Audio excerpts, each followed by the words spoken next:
Hello दोस्तों, मैं हूं महेश मौर्य और आपका ये प्यारा सा चैनल है महेश मौर्य क्लासेस। हमने अभी तक इसके फिजिक्स का पिछले लेक्चर में हमने आपको विद्युत आवेश के बारे में बताया था कि आवेश क्या होता है, ये कितने प्रकार का होता है और आवेशन क्या होता है, ध्रुवता क्या होती है और निरावेशन क्या होता है। इस लेक्चर में हम आपके लिए लेकर आए हैं इसके थोड़ा सा आगे कि हम किसी वस्तु को किस प्रकार से आवेशित कर सकते हैं। ठीक, उससे मैं पहले मैं आपको एक और चीज़ बताऊंगा इसमें कि जो आवेश का इलेक्ट्रॉनिकी सिद्धांत होता है, आवेश का इलेक्ट्रॉनिकी सिद्धांत वो क्या होता है। ठीक, तो इलेक्ट्रॉनिकी सिद्धांत में आपको यही बताया जाता है, जो आवेश का इलेक्ट्रॉनिकी सिद्धांत है इसमें कुछ सिंपल सी जानकारी बताई जाती है, जानकारी दिया जाता है इसमें कि क्या किस प्रकार से आवेश के लिए कौन सा कारक जो है उत्तरदायी होता है। तो ठीक, तो मैं आपको एक छोटा सा एग्जांपल दूंगा। जैसे मान लीजिए कि हमारे पास कोई भी एटम है, जैसे मान लीजिए कि पोटेशियम है। ठीक, पोटेशियम है हमारे पास, एक एटम ले लिया हमने। इसका जो परमाणु क्रमांक होता है ये 19 होता है, ये हम सबको मालूम है। अब जब इसको हम तोड़ते हैं तो इसके पहले कोष में 2 इलेक्ट्रॉन जाते हैं, दूसरे में 8 जाते हैं, फिर 8 जाता है और फिर इसमें 1 इलेक्ट्रॉन जाता है। ठीक, इस तरीके से। तो हम ये कहते हैं कि जो हमारा पोटेशियम है, अगर इसका परमाणु क्रमांक 19 है तो हम सीधे कहते हैं कि इसमें जो प्रोटॉनों की संख्या होती है, प्रोटॉन की संख्या वो भी 19 होती है और इलेक्ट्रॉन की संख्या जो होती है वो भी इसमें 19 ही होती है। ठीक, इलेक्ट्रॉन की संख्या जो होती है ये भी 19 ही होती है।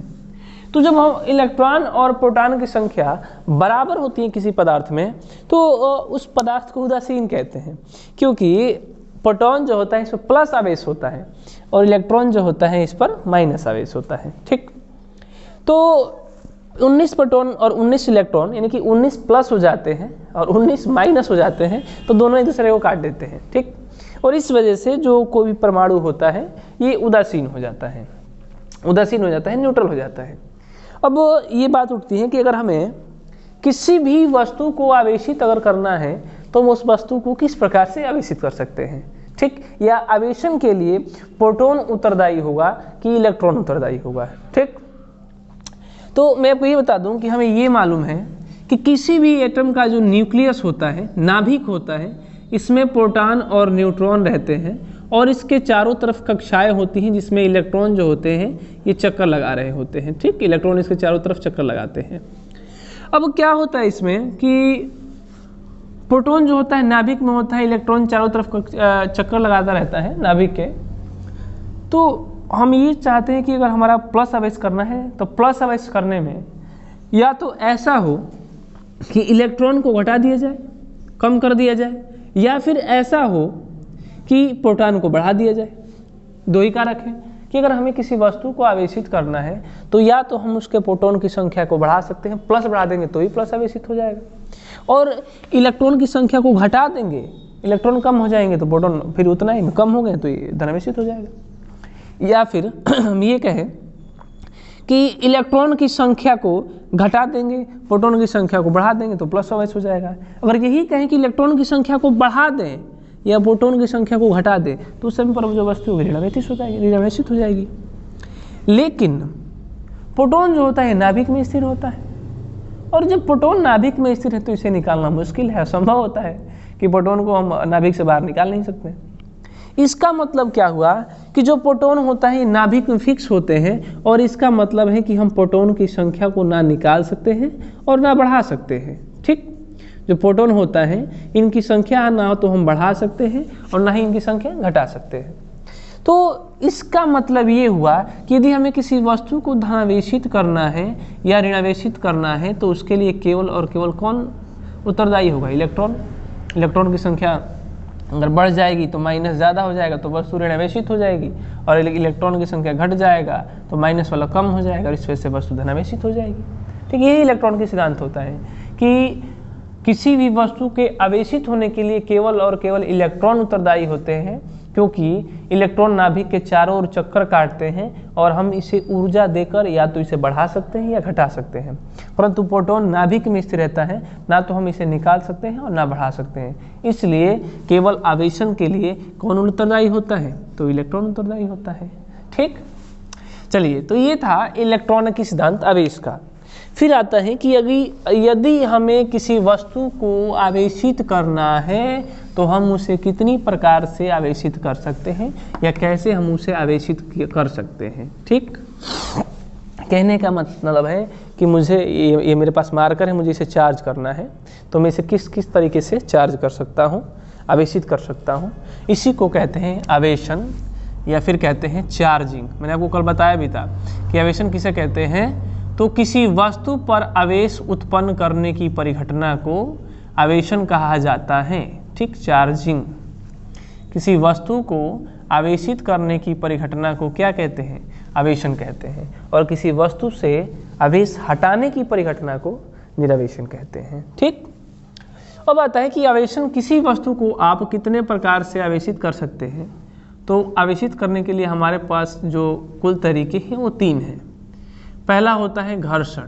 ठीक, घर्षण द्वारा आवेशन, कि अगर हमें किसी वस्तु को आवेशित करता है तो हम उसे घर्षण द्वारा रगड़कर आवेशित कर सकते हैं। ठीक, दूसरा पॉइंट आता है चालन द्वारा आवेशन। ठीक, चालन द्वारा आवेशन। फिर तीसरा पॉइंट आता है प्रेरण द्वारा आवेशन। ठीक, प्रेरण द्वारा आवेशन। ठीक, चलिए, अब घर्षण का मतलब क्या होता है? तो घर्षण का मतलब आपको शुरू से ही मालूम होता है, दो वस्तुओं को रगड़ना। घर्षण का मतलब क्या होता है? दो वस्तुओं को रगड़ना, कि अगर हम दो वस्तुओं को आपस में रगड़ते हैं तो इस परिघटना को घर्षण कहते हैं। फिर कहते हैं कि चालन किसे कहते हैं? चालन, तो जो घर में होता है आटा चालने का प्रयोग करते हैं उसे चालन कहते हैं। अब उस चालन से मतलब नहीं है। चालन किसे कहते हैं? तो चालन का मतलब है कंडक्ट द्वारा एक दूसरे को संपर्क कराकर, मतलब इसमें से चलकर उसमें चले जाए, चलकर चले जाए, यानी कि उसमें से चालन हो जाए, संपर्कन हो जाए। तो इस चीज़ से को हम संपर्कन द्वारा भी कहते हैं कि संपर्क द्वारा आवेशन। ठीक, फिर आता है कि प्रेरण द्वारा आवेशन क्या होता है? प्रेरण क्या होता है? तो प्रेरण का मतलब होता है प्रेरित करना। क्या करना? प्रेरित करना। अब किसी को उकसा दीजिएगा, वो मारने पीटने चला जाएगा, तो आप थोड़ा ना कहें वो गया है, आपने उसे उकसाया वो चला गया, तो इसको कहते हैं प्रेरित करना। ठीक, अब इसको बारी बारी से अगर हमें समझना है तो क्या करेंगे, ध्यान दीजिएगा। सबसे पहला पॉइंट आता है घर्षण द्वारा आवेशन। तो घर्षण द्वारा आवेशन में हमें क्या करना होता है कि हमें इसके लिए दो वस्तु चाहिए होती है। ठीक, दो वस्तु, आवेशित भी हो तो भी कोई दिक्कत नहीं है, निरावेशित हो तो भी कोई दिक्कत नहीं है, लेकिन हम निरावेशित ही लेते हैं। ठीक, तो घर्षण द्वारा आवेशन में क्या होता है कि मान लीजिए कि हमारे पास दो वस्तु हैं, ये हो गया ए, गोला ए, और ये दूसरा गोला बी, मतलब वस्तु है, कोई भी वस्तु हो सकता है। तो घर्षण का मतलब होता है रगड़ना। घर्षण का मतलब क्या होता है? रगड़ना। दोनों वस्तु आवेशित होनी चाहिए, कोई दिक्कत नहीं उससे।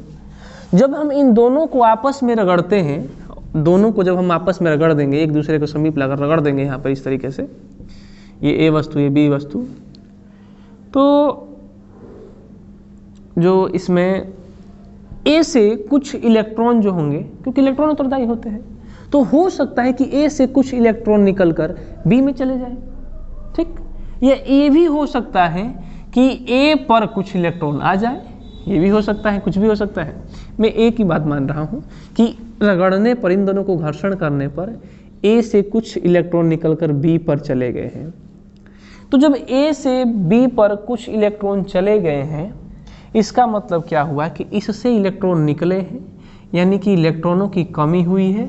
और जब इलेक्ट्रॉनों की कमी होगी तो प्रोटॉन तो स्थिर रहते हैं, यानी कि इलेक्ट्रॉन कमी होने से प्रोटॉन ज़्यादा हो गए होंगे, इलेक्ट्रॉन कम हो होंगे। तो इलेक्ट्रॉनों की कमी होने से ये वाला जो हिस्सा होता है ये प्लस धनावेशित हो जाता है, और जो ये वाला हिस्सा होता है ये ऋणावेशित हो जाता है। ठीक, 3 3 6 3 3 6, यानी कि घर्षण द्वारा आवेशन किसे कहते हैं? तो दो वस्तुओं को आपस में रगड़ने से या आपस में रगड़कर आवेश उत्पन्न करने की परिघटना को घर्षण द्वारा आवेशन कहा जाता है। दो वस्तुओं को आपस में रगड़कर आवेश उत्पन्न करने की परिघटना घर्षण द्वारा आवेशन कहलाता है। ठीक, ये घर्षण द्वारा आवेशन है। फिर दूसरा पॉइंट कहता है कि चालन द्वारा आवेशन किसे कहते हैं। तो चालन द्वारा आवेशन ये भी आसान है, चालन द्वारा या संपर्क द्वारा। तो चालन का मतलब क्या होता है, संपर्क कराना है। ठीक, संपर्क कराना है। अब मान लीजिए कि हमारे पास दो वस्तु हैं, दोनों को मैंने संपर्क करा दिया तो चार्ज थोड़ी ना हो जाएंगे, ऐसा थोड़ी ना होगा कि ये भी उदासीन है ये भी उदासीन है, हमने इसे सटाया तो दोनों चार्ज हो गए। चार्ज कहाँ से होगा, ये भी उदासीन है ये भी उदासीन है। तो चालन द्वारा आवेशन में आपको ये समझना होता है कि जो एक वस्तु होती है ये पहले से ही चार्ज होती है, पहले से ही इस पर कुछ आवेश होते हैं, और जो दूसरी वस्तु होते हैं इस पर कोई प्रकार का आवेश नहीं होता है। ठीक, हमने ये मान लिया कि जो हमारे पास ए वस्तु है ये धनावेशित है। ठीक, ये जो है धनावेशित है और दूसरी पर कोई आवेश नहीं है। हमने इन दोनों को अभी अलग अलग रखा है। ठीक, फिर हमने ये मान लिया कि हमने इन दोनों को संपर्क करा दिया। ध्यान रखना है घर्षण में किसी पर भी आवेश नहीं था, लेकिन चालन में एक पर आवेश होना चाहिए, या तो प्लस हो या तो माइनस हो। ठीक, कोई एक होना चाहिए और दूसरा अनावेशित होनी चाहिए।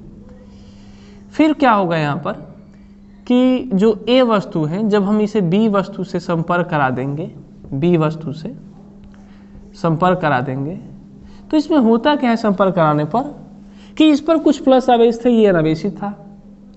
इस पर प्लस आवेश थे, लेकिन जैसे ही हमने इसको बी से संपर्क कराया तो ये पूरा एक पदार्थ बन जाता है, एक पृष्ठ बन जाता है। और एक पृष्ठ बनने की वजह से जो प्लस वाले सिरे होते हैं, प्लस आवेश होता है, वो इस वस्तु पर चारों तरफ फैल जाता है, दोनों पर। ठीक, इस तरीके से दोनों पर आवेश फैल जाता है। ठीक, यानी कि एक आवेशित वस्तु होनी चाहिए और दूसरी अनावेशित वस्तु होनी चाहिए। और जैसे ही हमने इसे टच करवाया तो जो इसका आवेश था वो पूरे पृष्ठ पर क्या हुआ, फैल गया, पूरे पृष्ठ पर फैल गया। ठीक, ये कुछ अलग स्टैंड है। अब क्या होगा यहाँ से कि जब हम दोनों वस्तुओं को अलग अलग करेंगे तो हमें मिलेगा कि दोनों की दोनों वस्तु ही आवेशित हो चुकी है। लेकिन कैसी, तो इसका जितना मान था उतना ही मान इसका, दोनों आपस में बराबर में बंटवारा कर लेंगे। दोनों एक जैसी हैं तो दोनों आपस में बंटवारा कर लेंगे। तो ए पर हमारे पास कितने आवेश बचे, 5। इसी तरीके से जो बी है इस पर भी कितने आवेश बचे हमारे पास, 5। ठीक, तो इस तरीके से हम इसे चालन द्वारा आवेशन कहते हैं। हुआ क्या इसमें कि एक आवेशित वस्तु को जब दूसरे अनावेशित वस्तु के संपर्क में लाया जाता है, एक आवेशित वस्तु को दूसरी अनावेशित वस्तु के संपर्क में लाया जाता है तो दोनों पर समान प्रकार के आवेश फैल जाता है। इस आवेशन को चालन द्वारा आवेशन कहा जाता है। ठीक, फिर समझिए, एक आवेशित वस्तु से की सहायता से संपर्क द्वारा दूसरी अनावेशित वस्तु पर समान प्रकार का आवेश उत्पन्न करने की परिघटना चालन द्वारा आवेशन कहलाती है। अब इस पे प्लस है तो इस पे प्लस ही आएगा। ठीक, संपर्क कराकर समान प्रकार का इसमें उत्पन्न होता है। घर्षण में एक पर प्लस होता है और दूसरे पर माइनस होता है, लेकिन चालन में दोनों पर कैसे आवेश हो जाते हैं, प्लस। ठीक, इसी तरीके से इसमें तीसरा पॉइंट आता है कि प्रेरण द्वारा आवेशन किसे कहते हैं। तो मैंने पहले ही आपको बताया कि जो प्रेरण द्वारा आवेशन होता है उसका मतलब होता है प्रेरित करना। उसका मतलब क्या होता है, प्रेरित करना है। अब देखिए इसमें क्या होगा प्रेरण में, पहले आपको इसे स्ट्रक्चर के माध्यम से समझना है। यही थोड़ा सा डिफिकल्ट लगता है, बाकी सब तो आसान है इसमें। ये ए वस्तु, पहला लॉलीपॉप, ये बी वस्तु, ये दूसरा लॉलीपॉप। ठीक, या ये मानते हैं कि ये आम है, ये पहले से सड़ा हुआ है और ये सही है। ठीक, ये इसमें नहीं समझने वाले, वो चालन में सही रहता है। मान लेते हैं कि इस पर हमारे पास प्लस आवेश है। कैसे आवेश है, प्लस आवेश है, और बी पर कोई आवेश नहीं है। ये वस्तु जो है आवेशित है। ठीक, ये वाली वस्तु जो है आवेशित है और ये वाली वस्तु कैसी है, अनावेशित है। ठीक, एक आवेशित और दूसरी अनावेशित है। जब हम पहली आवेशित वस्तु को प्रेरण करना है, यहाँ पर संपर्क नहीं कराना आपको, ये ए वस्तु और ये बी वस्तु पास में लाना है इसके। ठीक, हमें एक वस्तु को दूसरी वस्तु के पास मिलाकर रखना है। ठीक, तो ऐसा क्या होता है कि जब इस पर प्लस आवेश थे, ठीक, इस पर प्लस आवेश थे, तो जो ये वस्तु थी इस समय उदासीन थी, अनावेशित थी, इस पर कोई आवेश नहीं था। लेकिन इसका मतलब ये नहीं है कि अगर ये अनावेशित है इस पर कोई चार्ज नहीं है, लेकिन जितनी मात्रा में प्लस होंगे उतनी मात्रा में क्या है, माइनस है। इस वजह से ये दोनों एक दूसरे को काट देते हैं और उदासीन हो जाती है। लेकिन जैसे ही हम किसी आवेशित वस्तु को B के पास ले जाते हैं, अनावेशित वस्तु के पास ले जाते हैं, तो जो इसके माइनस आवेश होते हैं ये आकर्षण के वजह से ये प्लस वाले वस्तु के पास आ जाते हैं। ठीक, और जो दूसरा सिरा होता है इसमें जो प्लस होते हैं वो प्रतिकर्षण के वजह से वो विपरीत चले जाते हैं, इस साइड आ जाते हैं। ठीक, ये प्रेरण हुआ है यहाँ पर, ये इसमें प्लस माइनस आवेश था, समान प्रकार का था, असमान मात्रा में था, दोनों प्लस, 5 प्लस है 5 माइनस से कट के 0, उदासीन हो गए, हटाएंगे तो उदासीन हो जाएगा तुरंत ही अभी। तो जो इसके माइनस थे वो प्लस की तरफ आकर्षित हो गए और जो प्लस था वो प्रतिकर्षित होकर दूसरे सिरे पर, उस वाले सिरे पर चला गया।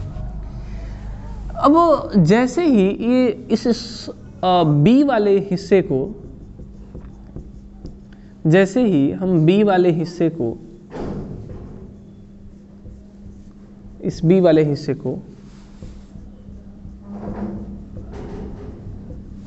पृथ्वी से संपर्क कर देते हैं, ठीक, पृथ्वी से संपर्क कर देते हैं, तो पृथ्वी कितने भी आवेश हो पृथ्वी को, सभी के सभी आवेश को निकल जाती हैं। यानी कि हम पृथ्वी से कुछ आवेश ले लेते हैं या कुछ देते हैं तो उस पर कोई फर्क नहीं पड़ने वाला है। ठीक, तो हमने जो है इसे कुछ आवेश दे दिया इस तरीके से पृथ्वी से, तो जो ये वाला हिस्सा होता है पृथ्वी इस आवेश को खत्म कर देती है, हटा देती है। मतलब कहने का मतलब है कि अब पृथ्वी से अगर कुछ आवेश जोड़ देते हैं, पृथ्वी से कोई तार भूसंपरित कर देते हैं, तो जो आवेश आता रहता है उसे वो खा जाती हैं, मतलब पूरा उसे खत्म कर देती हैं, इसका मतलब ये है। लेकिन ये वाला नहीं हटेगा क्योंकि आकर्षण वैसे इस साइड है, वो बस वो हटने वाला है। कम बेसी बन रहा होगा तो इसे कोई टेंशन नहीं है। अब दूसरा हिस्सा क्या होता है, ये बी, ये वाला ये माइनस है। ठीक, और जो प्लस आवेश था भूसंपर्क करने से ये खत्म हो गया। अब इस वाले तार को हम हटा देते हैं। अब तार हटाने से क्या होता है, और जैसे ही वस्तु को दूर ले जाते हैं,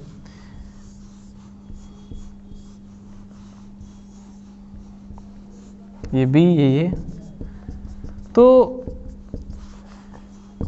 जो ये माइनस आवेश होता है भूसंपर्कन कराने से ये खत्म हो जाता है प्लस वाला, और माइनस इस साइड रहता है। जैसे हम इस भूसंपर्क हटाते हैं तो ये माइनस आवेश दूर ले जाने पर पूरे चारों तरफ फैल जाता है। ठीक, इस तरीके से चारों तरफ फैल जाएगा, 1 2 3 4 5 इस तरीके से। ठीक, चारों तरफ फैल जाता है।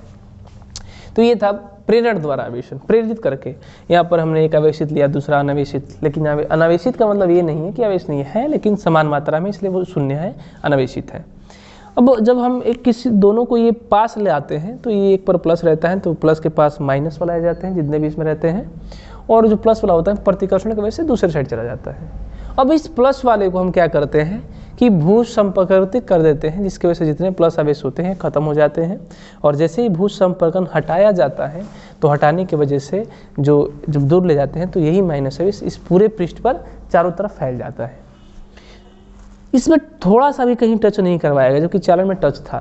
ठीक, तो हम इसे क्या कहते हैं कि एक आवेशित वस्तु की सहायता से दूसरी अनावेशित वस्तु पर विपरीत प्रकार का आवेश उत्पन्न करने की परिघटना प्रेरण द्वारा आवेशन कहलाती है। फिर एक बार सुनना है आपको। एक आवेशित वस्तु की सहायता से दूसरी अनावेशित वस्तु पर बिना संपर्क कराए विपरीत प्रकार का आवेश उत्पन्न करना प्रेरण द्वारा आवेशन कहलाता है। ठीक, मतलब कि आपको टच नहीं करना है, ऐसे उत्पन्न हो जाएगा। घर्षण डगरना पड़ेगा, चालन छुआना पड़ेगा और जो प्रेरण होता है बिना छुआए ही आवेश उत्पन्न हो जाता है। ठीक, कहने का मतलब है दूर बैठे लेकिन हमें दर्द हो रहा है, इस तरीके से। अपन देखा भी हो कि सुई किसी और को लगती है, इंजेक्शन किसी और को लगता था, डर लगता है कि हमें कहीं लग जाए, वही ये हिस्सा है। तो आवेशित वस्तु की सहायता से दूसरी अनावेशित वस्तु पर विपरीत प्रकार के आवेश उत्पन्न करने की जो परिघटना होती है, इसे ही हम प्रेरण द्वारा आवेशन कहते हैं। ठीक,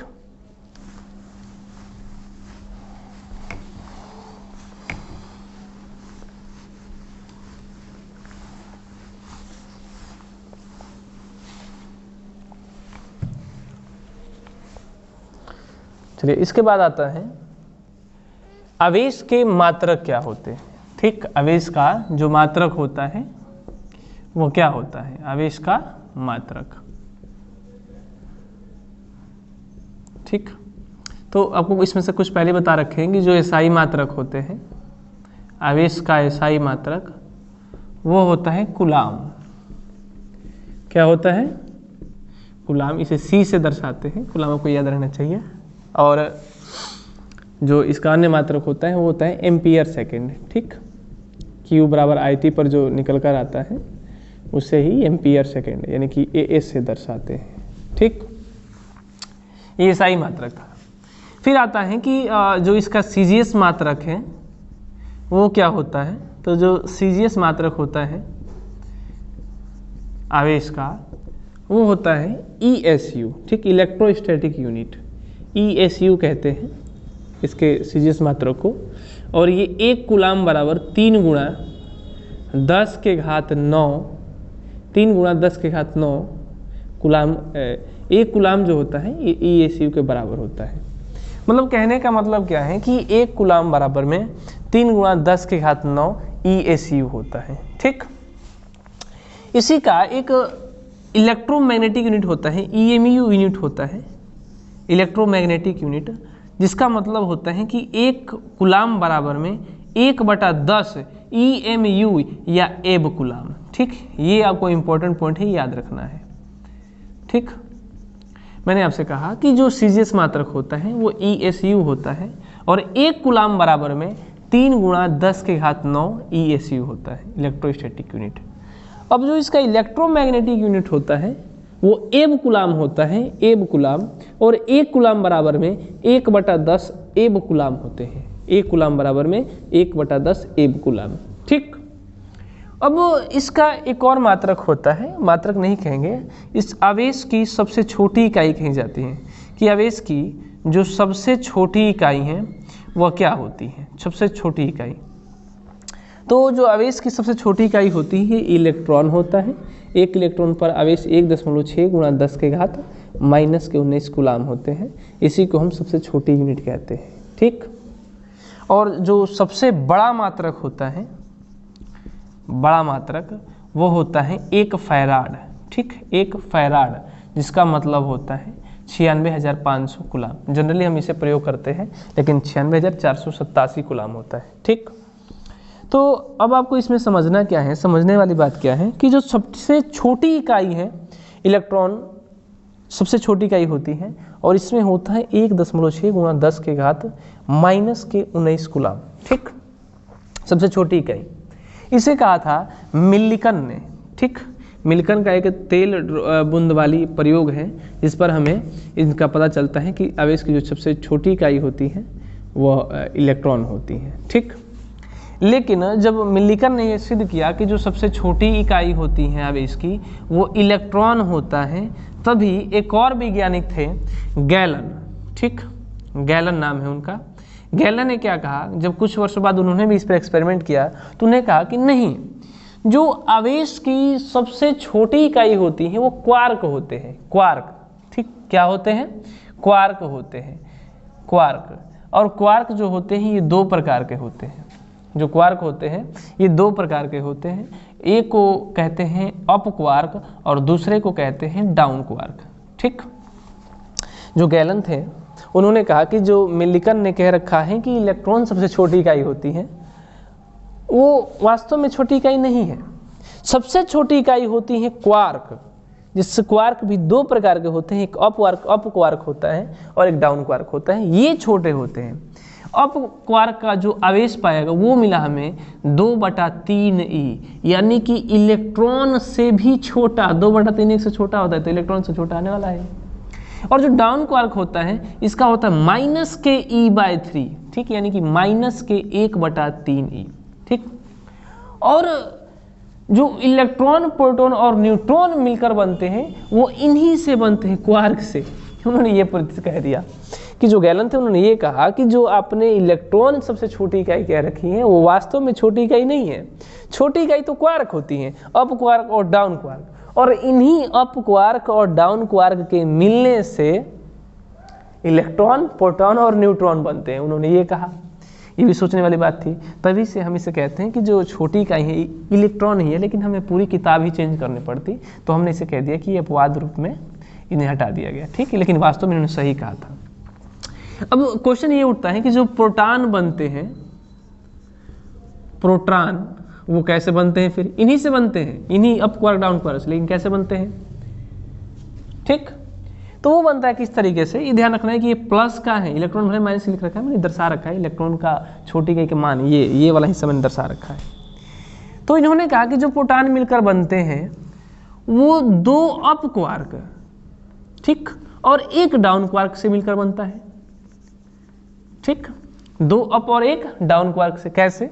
तो जब 2 अप क्वार्क को जोड़ेंगे तो 2/3e और प्लस 1 डाउन क्वार्क यानी कि माइनस के 1/3e, तो 2 दूनी 4e/3 और माइनस 1/3e, और इसको सॉल्व करेंगे तो ये केवल e आ जाता है, ठीक। तो ये प्रोटॉन का आवेश है।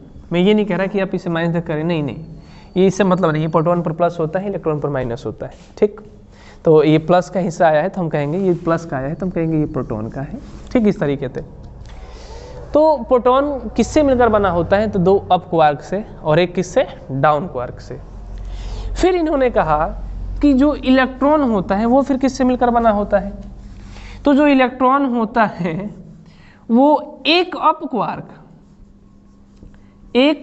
क्वार्क और 4, ध्यान देना क्या कह रहा हूं मैं, 1 अप क्वार्क और 4 डाउन क्वार्क से मिलकर बनता है, 4, ठीक। तो मैं 1 अगर अप लेता हूं और 4 डाउन, तो इस तरीके से नहीं चलने वाला। ये जो 1 अप क्वार्क होता है, ये एक ही रहने दीजिए, 1 अप क्वार्क, और ये 5 डाउन क्वार्क के मिलने से 1 इलेक्ट्रॉन का निर्माण होता है। कैसे? तो 1 अप का मतलब कि प्लस के 2/3e प्लस 5 डाउन का मतलब कि माइनस के 1/3e, तो प्लस के 2 इलेक्ट्रॉन 2e/3 और माइनस के 5/3e, तो माइनस के 3/3e, इसका मतलब कि माइनस के e। और इस तरीके से जो इलेक्ट्रॉन होता है इस पर ये माइनस आवेश होता है, ठीक। फिर से रिपीट कर रहा हूँ कि जो प्रोटॉन बनता है ये 2 अप क्वार्क के और 1 डाउन क्वार्क से मिलकर बनता है। प्रोटॉन पर प्लस आवेश होते हैं क्योंकि ये प्लस आया पड़ा है यहाँ पर, ठीक, और इलेक्ट्रॉन पर माइनस आवेश होते हैं क्योंकि ये माइनस आया पड़ा है, इसमें दिखा देता है। अब जो इलेक्ट्रॉन होता है ये 1 अप क्वार्क और 5 डाउन क्वार्क के मिलने से बनता है, ठीक, 1 अप और 5 डाउन से मिलने से बनता है। तो अप का मतलब 2/3e प्लस के, और 5 डाउन का मतलब माइनस के 1/3e, तो 5 से कम 5 माइनस के 5/3, तो 2 - 5 तो -3/3, तो ये माइनस e आता है, ठीक। और इसी की वजह से, इस माइनस की वजह से जो इलेक्ट्रॉन होता है वो ऋणावेशित होता है और जो प्रोटॉन होता है वो धनावेशित होता है। फिर यहाँ से क्वेश्चन उठता है कि फिर न्यूट्रॉन किससे मिलकर बना है? न्यूट्रॉन, तो जो न्यूट्रॉन होता है वो 1 अप क्वार्क और 2 डाउन क्वार्क से मिलने से बनता है, ठीक। 1 अप और 2 डाउन, 1 अप का मतलब कि 2/3e और 2 डाउन का मतलब कि माइनस के 1/3e। देखिए कट जाएगा पूरा ये 0 आ जाता है, इसलिए जो न्यूट्रॉन होता है न्यूट्रल होता है। फिर मैं कह रहा हूँ कि मिलिकन ने ये कहा कि जो सबसे छोटी इकाई है इसकी वो इलेक्ट्रॉन है, इससे छोटी और इकाई नहीं है। लेकिन गैलन ने अपने एक्सपेरिमेंट में कहा कि नहीं, इससे भी छोटी इकाई है क्वार्क, ठीक, जिससे में एक को अप क्वार्क कहते हैं और दूसरे को डाउन क्वार्क कहते हैं। जो प्रोटॉन मिलकर बना होता है, प्रोटॉन वो 2 अप क्वार्क के और 1 डाउन क्वार्क के मिलने से बना होता है, ठीक। और जो इलेक्ट्रॉन होता है ये 1 अप क्वार्क और 5 डाउन क्वार्क के मिलने से बनता है, ठीक। 1 अप लेंगे तो प्लस के 2/3 और 5/3, तो 5 में से 2 घटा देंगे तो -3/3, ये माइनस का आता है, इसलिए इलेक्ट्रॉन माइनस का होता है और ये प्लस का होता है, इसलिए प्रोटॉन प्लस का होता है, ठीक। न्यूट्रॉन जो बनता है ये 1 अप क्वार्क और 2 डाउन से मिलकर बनता है। उन्होंने कहा था ये कि 1 अप और 2 डाउन से, तो 1 अप का मतलब 2/3 और 2 डाउन का मतलब कि माइनस के 2/3, इसलिए कट के ये 0 आ जाता है। तो न्यूट्रॉन जो होता है उदासीन होता है। तो ये अप और डाउन क्वार्क था और ये आपके कुछ आवेश के मात्रक थे, SI मात्रक गुलाम याद रखना है आपको, ज़्यादातर यही यूज़ होने वाला है और कोई इसमें यूज़ नहीं होगा। CGS मात्रक ESU होता है और 1 कूलम बराबर में 3 × 10 के घात ESU होता है। इलेक्ट्रोमैग्नेटिक यूनिट होती है इसकी एव कूलम, 1 कूलम बराबर में 1/10 एव कूलम होता है। छोटी इकाई मानी गई है वो इलेक्ट्रॉन होती है, और हम इनको मानते हैं तो पूरी किताब चेंज करनी पड़ेगी, इसलिए हम इनको नहीं पढ़ते, केवल इसको पढ़ते हैं। जो बड़ा मात्रक होता है वो फैराड होता है और 1 फैराड बराबर में 96,500 कूलम आवेश होते हैं। जो क्वार्क होता है ये 2 प्रकार का होता है, एक अप क्वार्क, एक डाउन क्वार्क।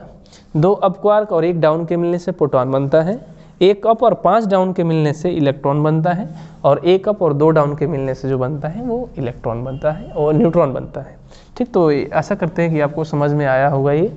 ठीक, अगर मेरे इस चैनल पर नए हैं तो सब्सक्राइब कीजिए, शेयर कीजिए और बेल आइकन दबाएं, ताकि आपको इस वीडियो की जो लगातार चलने वाला है इसकी अपडेट मिलती रहे और आप रोजाना इसकी तैयारी करते रहें। ठीक।